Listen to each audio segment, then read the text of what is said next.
Hello, good afternoon mga ka-harness. So, Mr. Hardner Rongoros, so Mr. George Tobier Rapsing. So, ngayong hapon, bali dito na po tayo sa harvesting ng ating CRH. So, pagkatapos po ng 8 oras, ito na po yung ating magiging finished product. So, talagang ready na po harvesting itong ating may sinalang po na ipa para gawing pataba. So, yun po. So, makita po natin, itim na po yung sunog na sunog.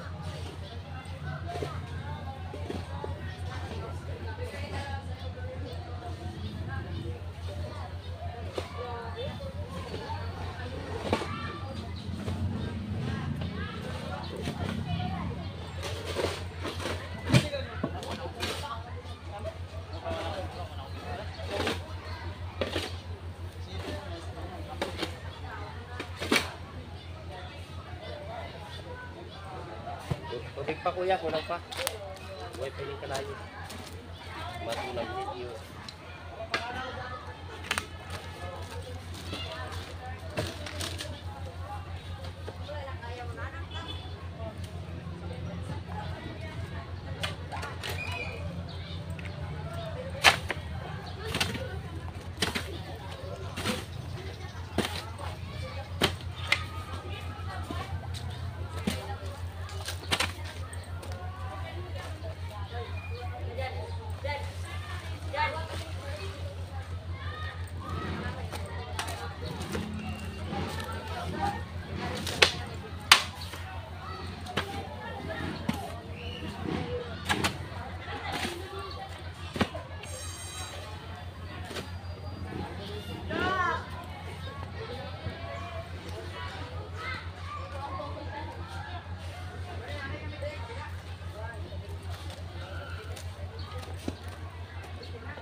% for now.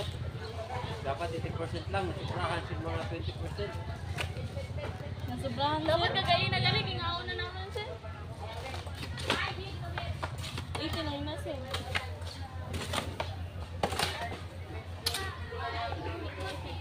Magagamit tayo na sir. Okay naman. Sakto lang siya sir. Kuna pa na naman sir. Sabi mo. Kuna pa na naman siya sir. Sakto. Hindi kulang siya. Hindi pa daw.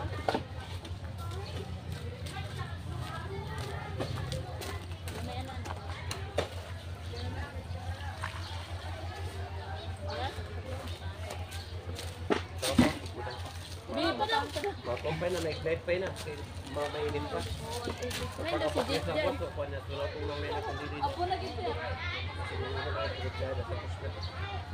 Kaya malalo na kita. Wasa na klase ka, maalala ko na to. So bali, biyernes kita kay may klase na ako na kuan. Na nagagamit sa room ko. Fairness na lang, sir. Yung isa na lang kita. Bala lang nakita sa sabihin. Opo, maraming.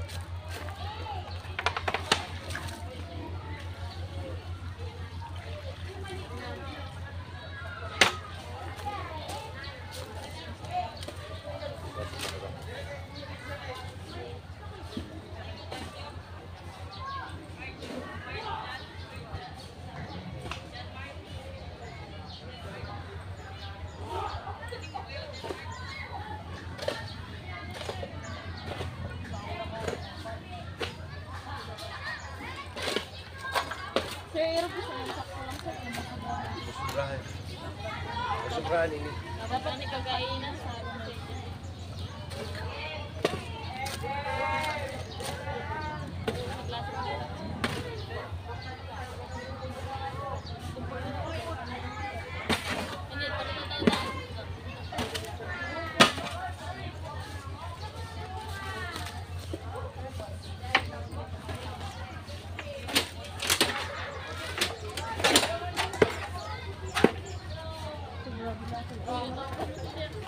Okay, tapos na po tayo nag-harvest.